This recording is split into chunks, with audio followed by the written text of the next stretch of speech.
ಉತ್ತರ ಕೊಟ್ಟಿದ್ದಾರೆ. ಅಧ್ಯಕ್ಷರೇ, ಇದಕ್ಕೆ ಪೂರಕವಾಗಿ ಏನ್ ಹೇಳ್ತಾರೆ, 2011ರ ಸೆನ್ಸಸ್ ಮಾನದಂಡ ತಗೊಂಡ್ರೆ ಯಾವುದು ಮಾಡ್ಲಿಕ್ಕೆ ಆಗೋದಿಲ್ಲ.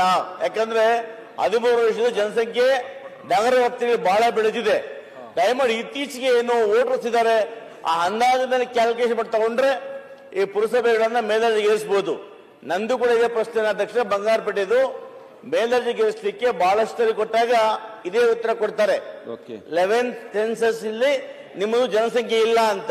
ಬಟ್ ಅದು ಮಾನದಂಡ ಸಾಧ್ಯ ಇಲ್ಲ. ಯಾಕಂದ್ರೆ ಸುಮಾರು 5-10 ವರ್ಷಗಳಲ್ಲಿ ಒಂದು ನಗರ ಪ್ರದೇಶಗಳಲ್ಲಿ ಜನಸಂಖ್ಯೆ 10 ಪಟ್ಟು ಜಾಸ್ತಿ ಆಗಿದೆ. ಆಯ್ತು, ಈಗ ಅದಕ್ಕೆ ಆ ಮಾನದಂಡ ತಗೊಂಡು ಮಾಡಿದ್ರೆ ಒಳ್ಳೆಯದು ನನ್ನ ಭಾವನೆ.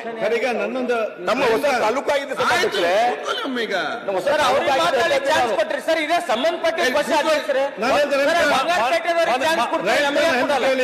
ಮಾನ್ಯ ಅಧ್ಯಕ್ಷರೇ, ದಿನಕರ್ ಶೆಟ್ಟಿ ಅವರು ಹೇಳಿದ್ದಾರೆ, ಪ್ರಭು ಚೌಹಾಣ್ ಅವರು ಹೇಳಿದ್ದಾರೆ, ರೇಮ್ಖಾನ್ಜಿ ಮನೆ ಕೇಳಿಕ ಅಮರ ಡಾಕ್ಟರ್ ಶಾಲೇಂದರ್ ಅವರು ಹೇಳಿದ್ದಾರೆ. ನನ್ನ ಡಿಸ್ಟ್ರಿಕ್ಟ್ ಒಂದಿದೆ, ನಾನು ಸ್ಪೆಷಲ್ ಕೇಸ್ ಅಲ್ಲಿ 1, 2, 3 ಕ್ಯಾಟಗರಿನಲ್ಲಿ ಡಿಸ್ಕಸ್ ಮಾಡಿ ಒಂದು ಸಲ ತಮ್ಮೆಲ್ಲರಿಗೆ ಕರೆಸ್ತೇನೆ, ಆಫೀಸರ್ಸ್ ಕರೆಸಿ ಅದು ಫಸ್ಟ್ ಪ್ರಿಫರೆನ್ಸ್ ಕೊಡ್ತೀನಿ ಅಂತ ತಮ್ಮೆಲ್ಲರಿಗೆ. ಮಂತ್ರಿಗಳೇ, ಈಗ ಮೇಲ್ದರ್ಜೆಗೆ ಏರಿಸುವ ವಿಚಾರ ಅಲ್ಲ, ಈಗ ಕಳೆದ ಸಲ ಮೇಲ್ದರ್ಜೆ ಏರಿಸಿದಾರಲ್ಲ, ಅಲ್ಲಿ ಇಂಜಿನಿಯರ್ ಮತ್ತು ಸ್ಟಾಫ್ ಕೊಡೋ ಕೆಲಸ ಫಸ್ಟ್ ಆಗಲಿ.